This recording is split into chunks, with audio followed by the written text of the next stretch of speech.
안녕하세요. 지 형밖에 모르는 멍청한 남편하고 이혼한 30대 여성입니다. 남편과 저는 친구의 소개로 만났습니다.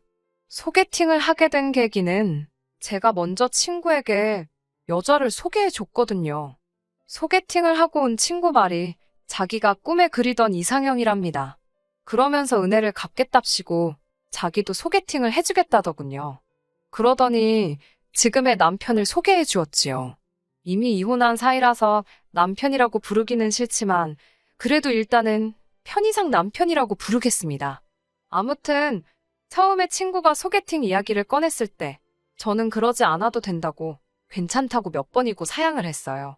하지만 친구가 그러지 말고 한 번만 만나보라대요. 자기 친구들 중에 제일 착하고 괜찮은 사람이라면서요. 솔직히 말씀드리자면 남편을 만나기 전에 사귀던 남자는 소위 사람들이 말하는 나쁜 남자였습니다. 대일대로 데이고 헤어졌던 터라 이후로 한동안 연애는 꿈도 꾸지 못했어요. 그나마 조금 나아진 이후로는 첫째도 둘째도 심성이 고운 남자를 만나기로 결심했고요. 그런 와중에 친구가 착한 사람이라고 하도 추천을 하니 믿져야 본전 아니겠나라는 심정으로 소개팅에 나가게 된 겁니다. 중소기업을 다니고 있던 남편은 저보다 3살이 많았어요. 하지만 저와 처음 만났던 날 자기가 실수라도 할까봐 걱정을 한 건지 긴장도 많이 했고 제 앞에서 쩔쩔매는 게 눈에 보이더라고요. 그런 남편의 모습이 왠지 순수하게 느껴지기도 했고 이런 사람이라면 저를 함부로 대하지는 않겠다 싶어서 호감을 갖게 되었습니다.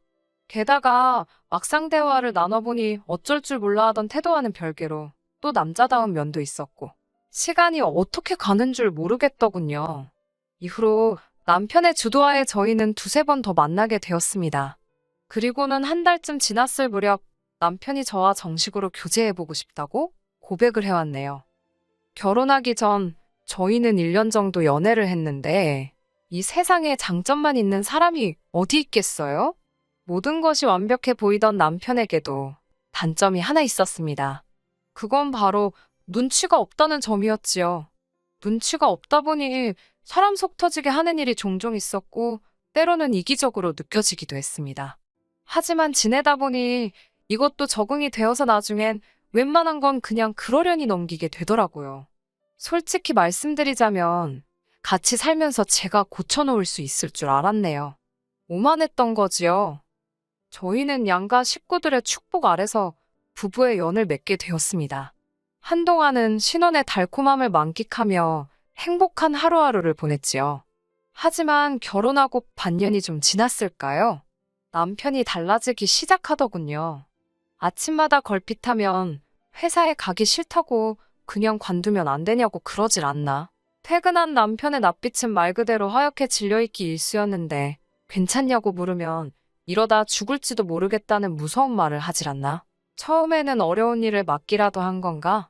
체력이 딸리나 이유를 물어도 제대로 말을 해주지 않으니 저 혼자 이런저런 상상만 할 뿐 환장할 노릇이었지요. 해줄 수 있는 일이라곤 남편을 어르고 달래는 것뿐이었습니다. 그렇게 두어 달쯤 됐을까 견디다 못한 제가 도대체 이유가 뭐냐고 당신 때문에 나도 하루하루가 지옥이라며 엉엉 울어버렸습니다. 매일 죽고 싶단 소리를 입에 달고 사는 남편이랑 무서워서 어떻게 살겠냐고요. 그제서야 남편이 한다는 말이 자기 상사가 바뀌었는데 그 상사가 자기를 무척 싫어한답니다. 일머리도 없고 눈치도 없다며 사람들 앞에서 걸핏하면 무안을 준다고요. 그러다 급기야는 남편 자리만 구석진 곳으로 옮겨서 한마디로 자기 피를 말린다네요. 차마 자존심이 상해서 저한테 털어놓지 못했다며 게다가 그 상사라는 인간이 사장 아들이라고 하니 뭐 말 다 했지요. 그 이야기를 듣고 있으니 속이 너무 상하더라고요. 내가 내 남편 눈치 없다고 욕을 해도 남이 하는 건 듣기 싫었으니까요. 게다가 바보마냥 당하고 있었을 남편을 생각하니 열불이 올라왔고요. 법적인 대응이라던가 생각을 안 해본 건 아닙니다. 마음 같아서야 그 상사라는 인간을 쫓아가서 어떻게 해버릴까 싶었고 남편에게도 당장 그 회사 때려치라고 해주고 싶었지만 솔직히 현실적으로 어려운 일이잖아요. 머릿속이 복잡하고 어려웠던 그때 남편이 넌지시 저에게 시댁 식구들이 있는 지역으로 이사를 가자고 하더라고요. 저는 서울에서 나고 자랐고 남편은 다니고 있던 회사가 서울에 있어서 서울에 정착한 케이스였습니다. 남편을 만난 곳도 데이트를 한 곳도 결혼식을 올리고 살림을 차린 곳도 전부 다 서울이었기 때문에 서울을 떠나는 건 상상해 본 적도 없는 일이었어요. 쉽게 결정을 내릴 수가 없었지요. 시부모님이 사시는 동네는 서울에서 차로 4시간 거리였고 시부모님께서는 은퇴를 하신 상황이었습니다. 시댁에서 차로 10분 거리에 위치한 아파트에 살고 계시던 아주버님은 남편보다는 3살이 많았고 유치원을 다니는 남자아이를 홀로 키우고 계셨고요.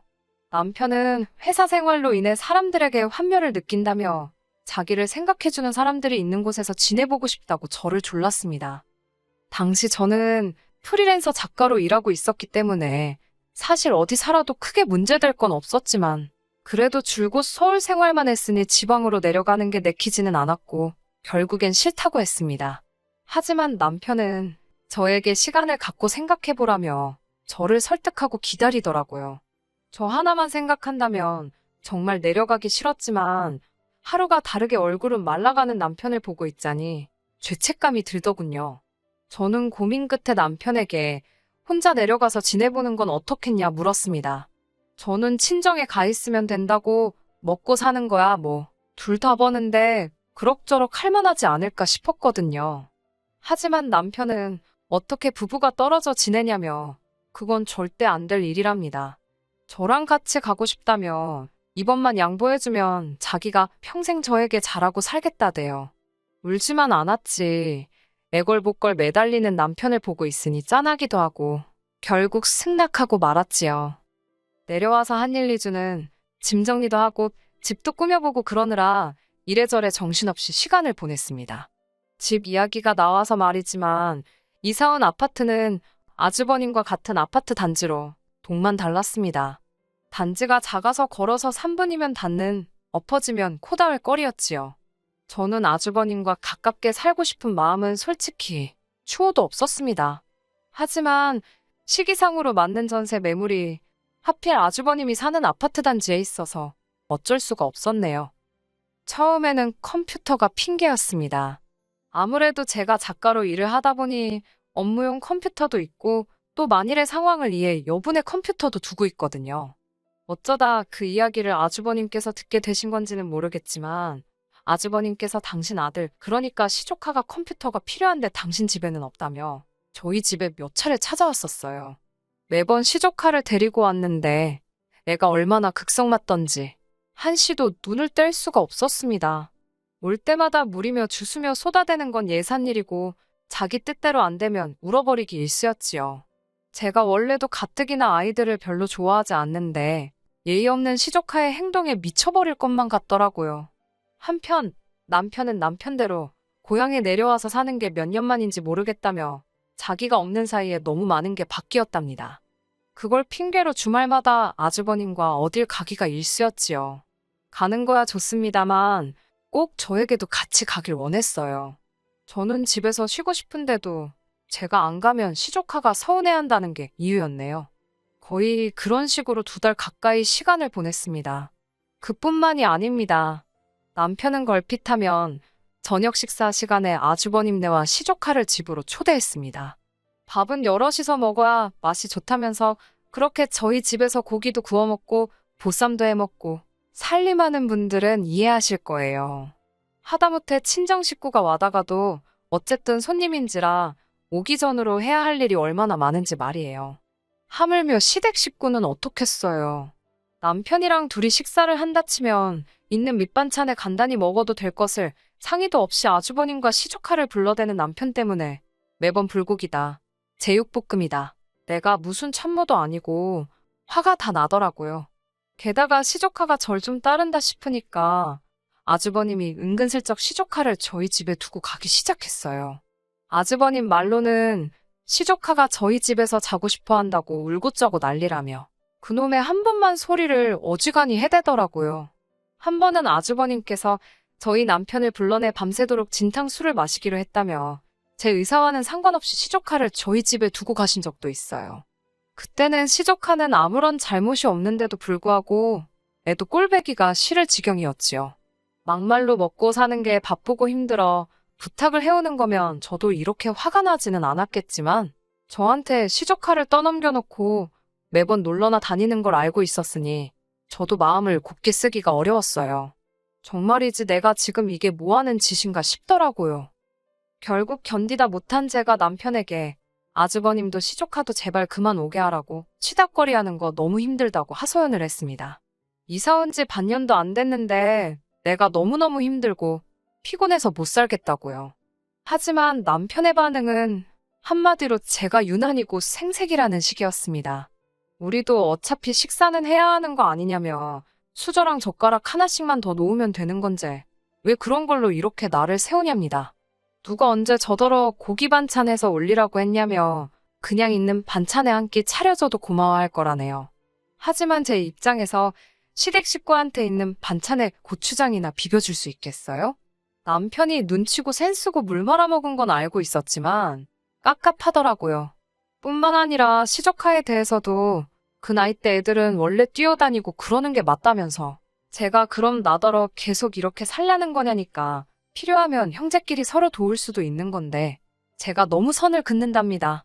그 말을 듣는데 너무 어이가 없어서 다 필요 없다고 지금 이 순간부터는 아주버님이고 시족하고 꼴도 보기 싫으니 절대로 이 집에 들이지 말라 했습니다. 그렇게 당신 아주버님이 안타까우면 당신이 그 집 가서 밥 차려주고 그 집에서 시조카 봐주고 오라고 했어요. 남편은 저더러 결혼 전에는 그렇게 착하고 이해심도 많더니 왜 이렇게 된 거냐며 속상하고 서운하답니다. 나야말로 당신한테 속상하고 서운하다고 왜 이렇게 이기적이냐고 따지고 들었네요. 다행히 이후로 며칠 동안은 아무 일 없이 잠잠했습니다. 아주버님이 코빼기도 보이지 않았기에 저는 남편이 제 마음을 이해해 준 거라고 아주버님에게도 잘 이야기한 모양이라고 그렇게 믿었습니다. 하지만 며칠 뒤 누군가 저희 집을 찾아왔습니다. 현관문을 미친 듯이 두들겨서 놀란 제가 인터폰으로 밖을 내다보니 어머님이셨습니다. 무슨 일인지 알 수는 없었지만 일단 현관을 열어드리니 어머님께서 씩씩거리며 들어오시더라고요. 그러더니 저에게 왜 그렇게 신보가 고약하냐며 다짜고짜 화를 내시는 게 아니겠어요? 그게 무슨 말씀이냐 하니 이 집에 여자라곤 너 하나인데 거 밥 좀 하고 애 좀 챙기는 게 그렇게 어렵냐입니다. 아주버님과 시조카 이야기구나 싶으니까 이참에 저도 할 말은 해야겠다 싶더라고요. 전 어머님께 제가 남편하고 결혼했지 무슨 이 집 식모로 들어온 것도 아닌데 왜 아주버님 뒤치다꺼리를 제가 해야 하냐고 따졌습니다. 그리고 어머님은 여자 아니시냐고 그렇게 아주버님이 안타까우시면 어머님이 직접 밥도 해주시고 손자도 좀 챙겨주시지 왜 저한테 그러시냐고 할 말 안 할 말 다 했네요. 평소라면 절대로 그러지 않았을 텐데 저도 그간 쌓여온 스트레스도 있었고 가뜩이나 남편도 제 편을 안 들어줘서 열받아 죽겠던지라 조절을 못한 게 사실입니다. 그러자 어머님께선 너랑 나랑 급이 같냐며 당신은 이 집안의 안주인이고 저는 제일 아랫사람 아니냐입니다. 원래 한 집에 며느리로 들어오면은 남편만 챙기는 게 아니라 시부모 공경하고 형제들 챙기고 그러는 거래요. 100번 양보해서 제가 무슨 종갓집 장손이랑 결혼했으면 또 모릅니다. 멀쩡하게 아주버님 살아계시고 제 남편은 둘째 아들이에요. 그리고 종갓집은 무슨 양반인지도 모르겠는 집구석에 받은 것도 하나 없이 시집왔는데 따질 걸 따지셔야 되는 거 아닌가 싶더라고요. 그리고 제가 여기 원해서 왔나요? 어머님 아들인 남편이 살려달라고 아주 당장이라도 숨 넘어갈 것처럼 빌어서 이 지방으로 내려왔더니 어머님께선 저더러 이제 보니 아주 못돼 처먹었다면서 제가 당신들을 가족으로 생각을 안 하는 거랍니다. 어이가 없어서 저도 누가 할 소리를 하시는 거냐고 제가 어머님 친딸이어도 이렇게 하셨겠냐고 지지 않고 따지고 들었네요. 차라리 당신 손자 너무 불쌍한 애다. 너가 좀 잘 챙겨줘라 하고 제 인정에 매달리셨다면 또 모릅니다. 여러 가지 생각으로 한동안 말을 안 하고 있으니 어머님께서는 제가 겁이라도 먹은 줄 아셨던 모양이에요. 쫓겨나기 싫으면 남편한테 잘하고 아주버님한테도 잘하랍니다. 그리고 앞으로 시조카 유치원 끝나면 제가 가서 데리고 오고요. 제 아들이다 생각하고 똑바로 하라대요. 어머님이 한바탕 난리를 치고 돌아가신 뒤 남편이 오기를 기다렸습니다. 진짜 어이없게도 퇴근한 남편은 혼자가 아니었어요. 아주버님이 뒤따라 들어오시더라고요. 그러더니 배고파 죽겠다며 저더러 빨리 밥 좀 달랍니다.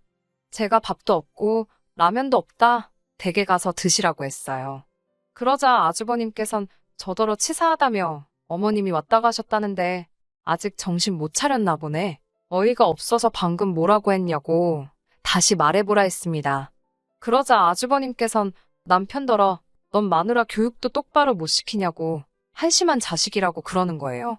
그 꼴을 보고 있는데 정말이지 더는 안 되겠다 싶어서 저도 아주버님께 싸대기 시작했습니다. 형제가 둘 다 눈치냐고는 쥐똥만큼도 없어서 오라는 사람도 반기는 사람도 없는데 뭐가 좋다고 맨날 와서 밥을 얻어먹냐고 거지냐고요. 아주버님께선 제가 이렇게 나올 줄은 몰랐는지 참만 외쳐대고 있었습니다. 제가 남편에게도 너도 똑같다고 너한테나 하나밖에 없는 형이지. 나한테는 동네 아저씨보다 더 불편한 사람인데 누가 좋다 한다고 왜 자꾸 데려오냐고요. 그러자 남편이 지 형이 보고 있다 싶어서 그런지 평소답지 않게 오바를 하더라고요. 저더러 이 여자가 그러더니 빨리 죄송하다고 싹싹 빌랍니다. 그러면서 아주버님 뒤에 서서는 저한테 막 윙크를 해요.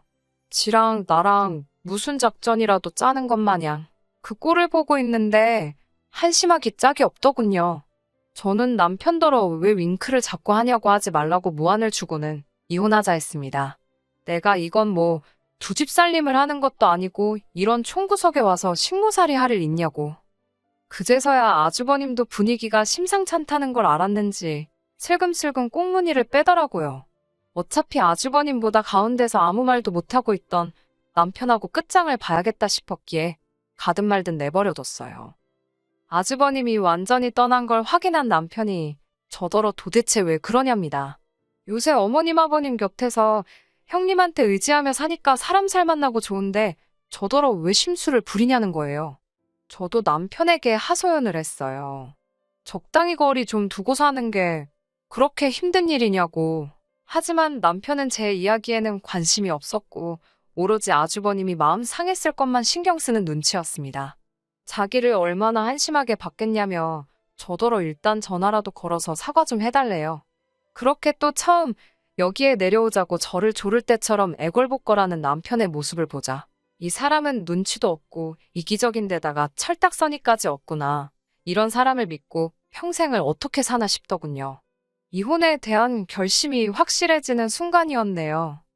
이튿날 시부모님으로부터 전화 폭탄이 쏟아졌고 아주버님도 기분이 상했다는 둥 하지만 한 번은 용서해주겠다는 둥 다들 자기들 마음대로 북치고 장구치고 난리가 났더군요. 그러던지 말던지 저는 짐을 싸서 서울로 올라왔습니다. 어차피 전세는 제 이름으로 되어 있었기 때문에 정리하는 자체에 큰 문제는 없었고 그래서 제가 나왔어요. 1분 1초도 거기에 더 있고 싶지도 않았습니다. 신경전을 빌미로 남편과 말 한마디도 섞기 싫었으며 무엇보다 시댁 식구들에게 시달릴 걸 생각하니 끔찍했거든요. 후기랄 건 없지만 남편은 절대 이혼은 못한다고 거의 저희 집 앞에 드러눕다시피 했었어요. 그걸 본 친정아버지께서 차로 받아버린다고 하시는 거 저랑 친정어머니가 간신히 말렸지요. 이래도 저래도 제가 받아주질 않으니 남편도 악에 바친 건지 이혼에 동의를 해주지 않아서 지금 이혼 소송 중입니다. 하지만 변호사인 친구가 말하기를 시간이 걸려서 그렇지 이혼하는 데는 아무런 문제가 없을 거니까 너무 신경 쓰지 말라고 하더라고요. 이제 당분간은 남 뒤치다꺼리는 그만하고 싶어요. 제 앞가림이나 하면서 혼자만의 즐거운 일상을 되찾을 생각입니다. 끝까지 들어주셔서 감사합니다. 오늘의 사연은 여기까지입니다. 구독과 좋아요, 알람 설정 부탁드리고 더 좋은 사연으로 다시 찾아뵙겠습니다. 감사합니다.